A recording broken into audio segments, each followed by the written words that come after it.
అమరావతిలో అమరజీవి పొట్టి శ్రీరాములు విగ్రహాన్ని ఆవిష్కరించారు CM Chandrababu Naidu.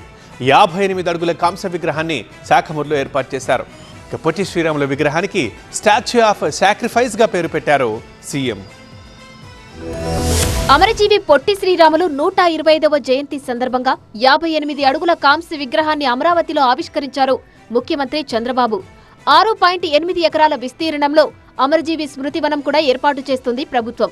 విగ్రహావిష్కరణకు deputy CM Pawan Kalyan, మంత్రులు, కూటమి నాయకులు, ఆర్యవైశ్య ప్రముఖులు హాజరయ్యారు. పొట్టి శ్రీరాములు 58 రోజుల దీక్షకు గుర్తుగా 58 అడుగుల విగ్రహం ఏర్పాటు చేశామన్నారు డిప్యూటీ సీఎం పవన్ కళ్యాణ్. గౌరవ ముఖ్యమంత్రి గారు ప్రత్యేకించి ఆ 58 అడుగుల విగ్రహాన్ని అమరావతి నడిబొడ్డున ప్రతిష్ఠించినందుకు ఒక్కసారి ఏరియల్ వ్యూ చూస్తూ ఉంటే చాలా ఆనందంగా చాలా గర్వంగా అనిపించింది.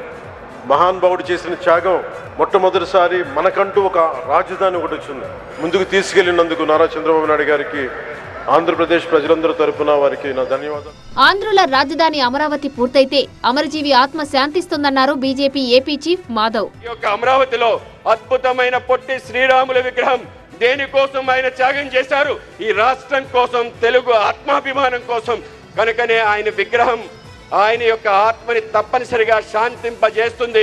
రాబో కాలంలో ఈ ప్రాంతంలో ఏవైతే కుట్రలు జరుగుతున్నా కుట్రలు జరగకుండా చేస్తుంది. మరోవైపు చందాలతో పొట్టి శ్రీరాములు విగ్రహం ఏర్పాటు చేస్తే ప్రభుత్వ పెద్దలు ఎందుకు హడావిడి చేశారని ప్రశ్నించారు వైసీపీ నేత వెల్లంపల్లి శ్రీనివాస్. ప్రభుత్వం ఎక్కడ కూడా ఒక్క రూపాయి కూడా నిధులు కేటాయించలేదు అని చెప్పని ఈ వేదిక ద్వారా మీ అందరికీ కూడా తెలియపరచుకుంటున్నాను. చందాలు వసూలు చేసిన డబ్బుతో మీరు పేరు పెట్టుకోవడం ఏంటి? మీరు మీ పేర్లు పెట్టి ఓపెనింగ్ లేదు, నాకు అర్థం కావట్లేదు.